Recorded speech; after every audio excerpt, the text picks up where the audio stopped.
खबरों की ओर। बालोद जिले में भालू की संदिग्ध मौत के मामले में पहली कार्रवाई सामने आई है। यहां पर वन मंडल अधिकारी ने 2 वन रक्षकों को सस्पेंड कर दिया है। सिविल सेवा नियम 1966 के नियम 9 के तहत तत्काल प्रभाव में निलंबित किया गया है। दोनों वन रक्षकों के ऊपर आरोप है कि उनके द्वारा खुद के निर्णय से भालू के शव को दफनाया गया था। वन रक्षक विशेखा नाग और देवेंद्र कुमार पटेल के ऊपर यह निलंबन कार्रवाई की गई है। दोनों अलग अलग वन परीक्षक के वन रक्षक हैं। अब भालू के मामले में जांच और भी तेजी से की जा रही है। अभी और भी कार्रवाई इस पूरे मामले में हो सकती है। वन विभाग ने यह निलंबन की कार्रवाई कल देर शाम तक की है।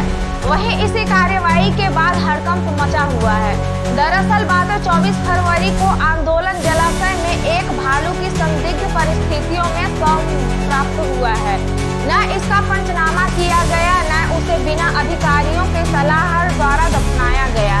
विभाग ने खुदाई की तो भालू का शव मिला, जिसके बाद सभी की मौजूदगी में सारे नियम के साथ और भालू के मृत शरीर को सैंपल लेने के बाद उसका दाह संस्कार किया गया। अगली दूसरी खबर भी राजधानी रायपुर से है। रायपुर में मुख्यमंत्री विष्णुदेव साय के नेतृत्व में राज्य शासन जनता की सेवा के लिए प्रतिबद्ध है और तकनीकी सशक्तिकरण के माध्यम से शासकीय प्रक्रियाओं की और अधिक सरल, सुलभ और पारदर्शी बनाने हेतु निरंतर प्रयासरत है। इसी कड़ी में वाणिज्यिक कर पंजीयन मंत्री ओपी चौधरी के स्पष्ट निर्देशन पर जन सुविधा को सर्वोपरि रखते हुए महानिरीक्षण पंजीयन एवं मुद्रांक पुष्पेंद्र कुमार मीणा द्वारा आज ही सभी जिलों में कलेक्टरों को पत्र जारी किया गया है। मार्च को भी सभी रजिस्ट्री कार्यालय खुले रहेंगे ताकि नागरिकों को किसी भी प्रकार की असुविधा न हो। इसके अतिरिक्त नागरिकों की सुविधा हेतु रजिस्ट्री के लिए अपॉइंटमेंट का समय शाम 5 बजे से बढ़ाकर 7 बजे तक कर दिया गया है। अथक प्रयासों के परिणाम स्वरूप शाम 6 बजे तक सर्वर सुचारू रूप से कार्य करने लगा है और रजिस्ट्री कार्य पुनः प्रयास हो गया है। आगे ऐसी ही तकनीकी बाधा उत्पन्न न हो, इसके लिए NIC के साथ लगातार तकनीकी समन्वय सुनिश्चित किया जा रहा है। अब बढ़ते हैं अगली राजधानी रायपुर की तीसरी खबर की ओर, जो कि रायपुर नगर निगम के महापौर मीनल चौबे ने आज बूढ़ा तालाब का दौरा किया और वहां चल रहे चौपाटी निर्माण कार्य का निरीक्षण भी किया। इस दौरान महापौर में तालाब के फुटपाथ पर लोहे के बड़े बड़े कंटेनरों को लगातार बनाया जा रहा है। चौपाटी पर कड़ी नाराजगी जताई। महापौर के साथ इस निरीक्षण में नगर निगम आयुक्त भी शामिल थे। महापौर मीनल चौबे ने कहा कि इस तरह के निर्माण कार्य से तालाब के प्राकृतिक सौंदर्य को नुकसान हो रहा है। उन्होंने स्मार्ट सिटी और पर्यटन मंडल के अधिकारियों पर आरोप लगाते हुए कहा कि इन्होंने संस्थाओं ने दोनों ने मिलकर तालाब को बर्बाद करने का काम किया है। महापौर में पर्यटन मंडल के अधिकारी को फटकार लगाते हुए कहा कि पर्यटन मंडल अधिकारी को संभालने के लिए होता है, न कि उसे नष्ट करने के लिए होता है।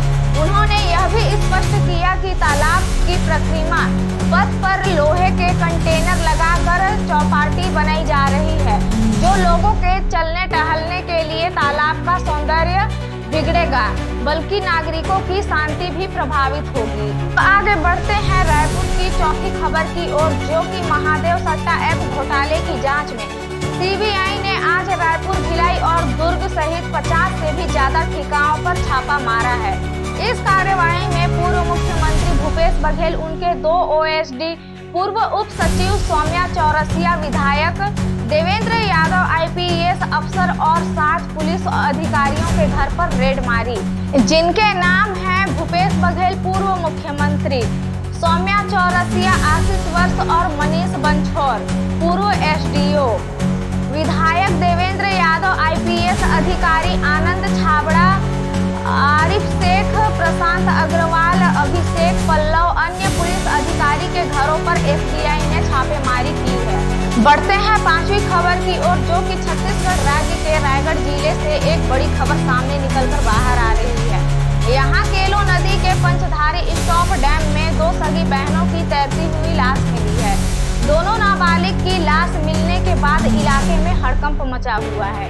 घटना की सूचना मिलते ही पुलिस मौके पर पहुंची और नाबालिग की पंचनामा कार्रवाई कर जांच में जुट गई है। जानकारी के अनुसार मृतक नाबालिग लड़कियां रायगढ़ के विनोबा नगर इलाके में रहने वाली थीं। सिटी कोतवाली पुलिस ने शवों को बाहर निकालकर पोस्टमार्टम के लिए भेज दिया गया है। सूत्रों से मिली जानकारी के अनुसार दोनों नाबालिग बहन का देर रात तक घर वालों से किसी बात को लेकर विवाद हो गया था, जिससे गुस्सा होकर दोनों घर से बाहर निकल गईं। जिसके बाद आज सुबह पंचधारी स्टॉप डैम में दोनों की लाश मिली है। इस घटना के बाद परिवार वालों का रो रो कर बुरा हाल है। फिलहाल पुलिस पूरे मामले की जांच में जुटी हुई है। अब आगे बढ़ते हैं छठी खबर की ओर, जो कि गरियाबंद 130 सेंटीमीटर ग्राम सत्ता बांध के पास एक भीषण सड़क हादसा हो गया, जहां एक तेज रफ्तार आल्टो कार से 3 बाइक सवार टकरा गए। युवक सड़क के दोनों ओर घायल अवस्था में थे। इस हादसे में जेंद्रा गांव के रहने वाले 3 युवक की मौत हो गई।